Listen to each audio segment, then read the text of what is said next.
Hello everyone, my name is Damiascus and I wanted to show a sort of updated tutorial on the Blue House skip, otherwise known as BHS.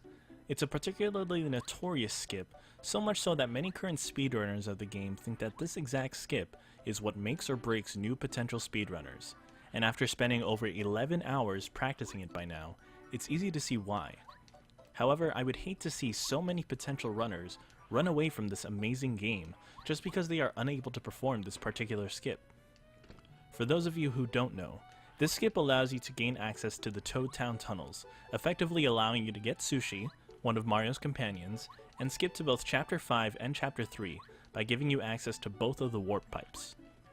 In this video segment that you're watching right now, I attempt the skip several times, and I am successfully able to execute it 10 times in about a 3-minute period.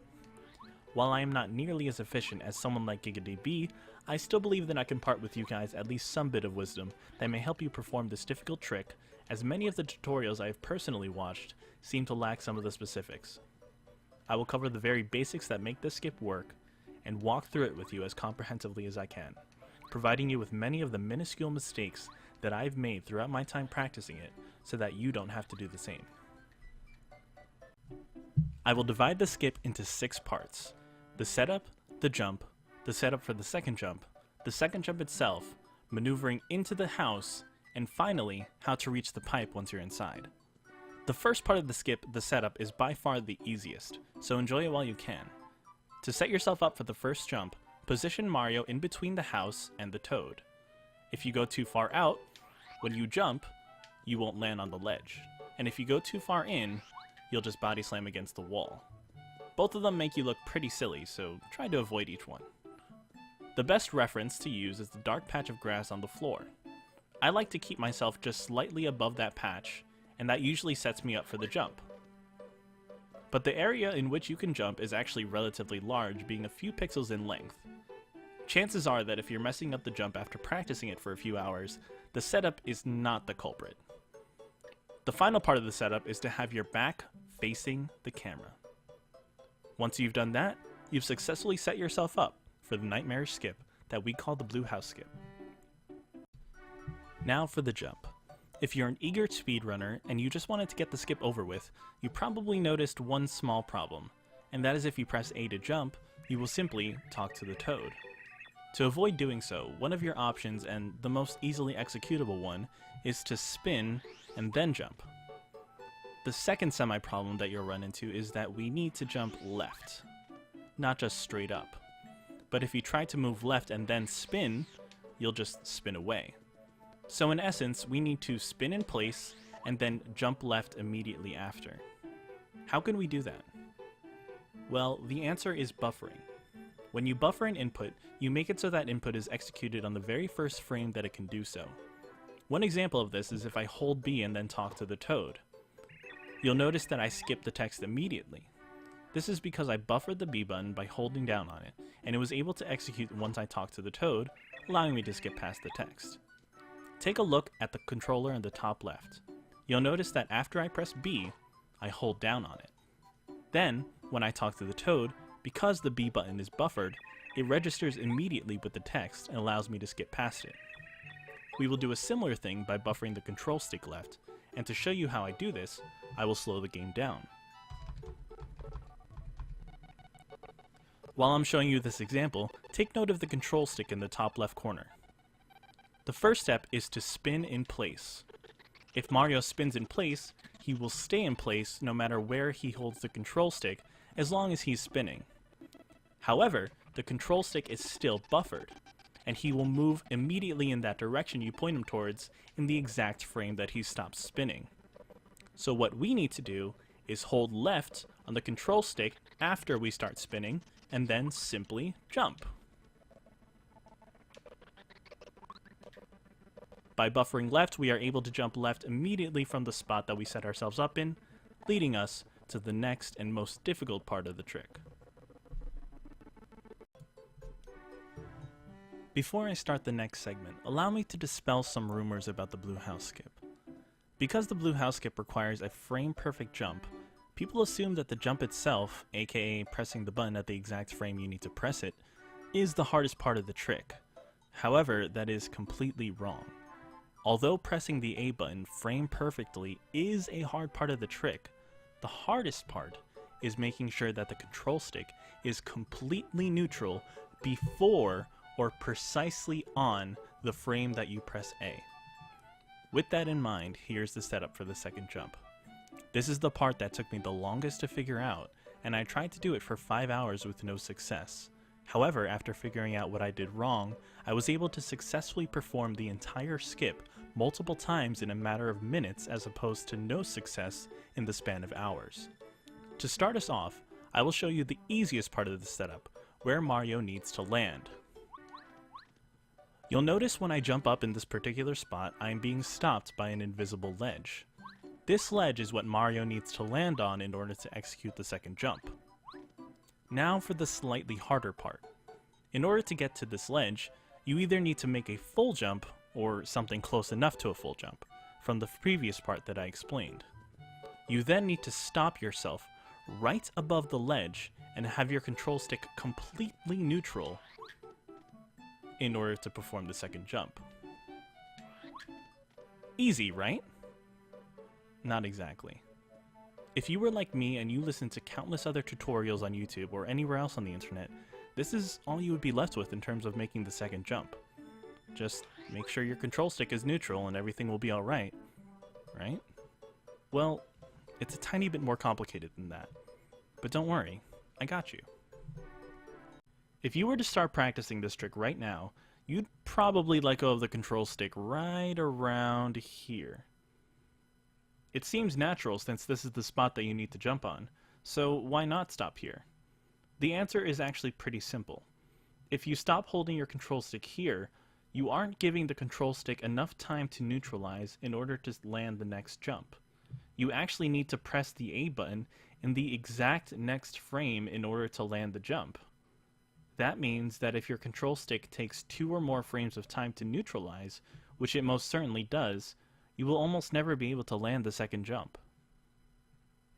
So what is the solution? That's actually pretty simple too. Simply let go of the control stick a little earlier. There's actually a small window of time during which you will land on the same spot regardless of whether or not you're holding down on the control stick, and it's part of what makes the skip so difficult. Here are the 2 different scenarios that I just showed you in which I let go of the control stick at different times. As you can see, they both landed in the same exact spot. However, the jump on the right failed, while the jump on the left succeeded. So, what the hell is the difference? Well, it turns out that I stopped holding the control stick 3 frames earlier in the jump that succeeded. That means that the control stick had 3 extra frames to neutralize before Mario landed on the ledge. With a glitch that is frame perfect, having 3 extra frames of leeway is extremely important, and in this case, it's necessary. When you're practicing for this setup, don't be discouraged if you don't get it on your first try. For example, when I practice this, I usually short hopped it often, as in I wouldn't even touch the ledge, just like that. But there is a sweet spot, and once you hit it, it'll be very easy to land the jump. Now it's time to put our knowledge to the test. The second jump itself isn't nearly as difficult as the setup is in order to get it, but I will still go over where you need to press A. As I set up for the jump, you'll notice that Mario sort of pops up from the ledge. It is on the exact frame on which you land on the ledge that you will need to press A in order to jump. I will attempt the jump a few times now so that you can see my inputs, and I will again break it down to you in slow motion later.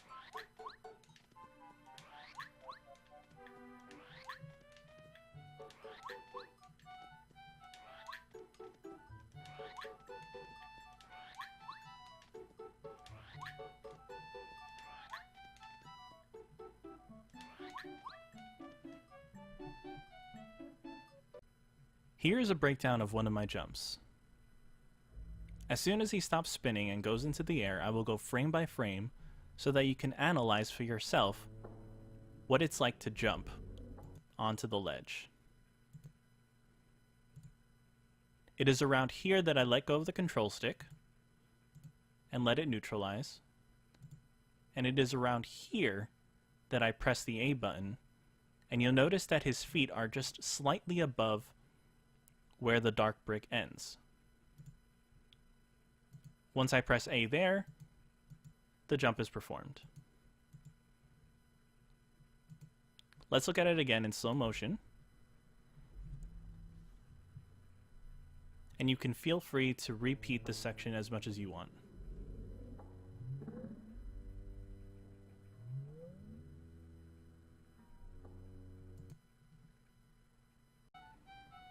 If you've made it this far, then congratulations. Although this next part isn't as difficult as some of the previous parts, it is still a bit tricky to explain as the exact timings aren't as obvious as some of the previous examples that I've shown. But I'll explain to you the general concept, attempt it a few times, and then provide to you another slow motion breakdown after. Once you are able to achieve the second jump, you must remember to hold down the A button for the entirety of the second jump. Doing so will give you the height needed in order to clip into the roof and sneak into the house. Once you are close enough to the apex of the second jump, slide your control stick up to the top right, then straight up, and then top left in a fluid motion. Doing so will allow you to fall into the house. I will now attempt it for a few times and then give a breakdown after.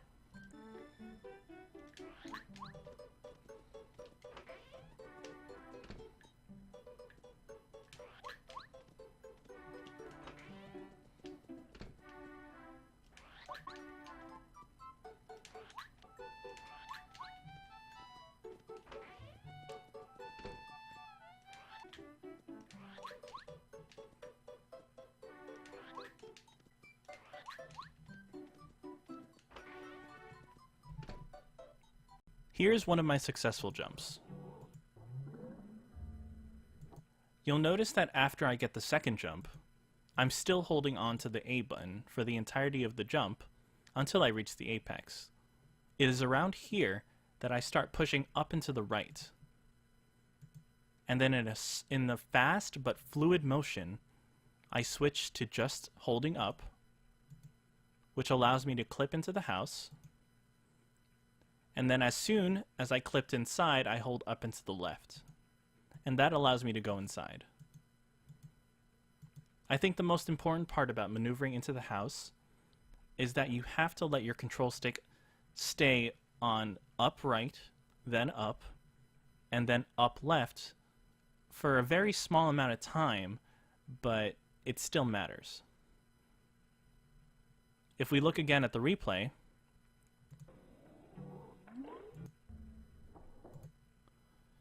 and if I go frame by frame, the only real directions that you see are up and to the right, then up, and then up and to the left. Although this is happening very fast, it is important to at least stay for a very small amount of time on each of those inputs. Finally, we've reached the last part of the blue house skip, which is maneuvering to the pipe once you're inside the house. Now, this is a small room, but it's got some very key features. The first key feature is this door. The reason this door is important is because as soon as you look at it, you will get a red exclamation mark over your head. That is extremely useful in finding the pipe because all you have to do is walk straight left and then jump, and you'll reach the pipe.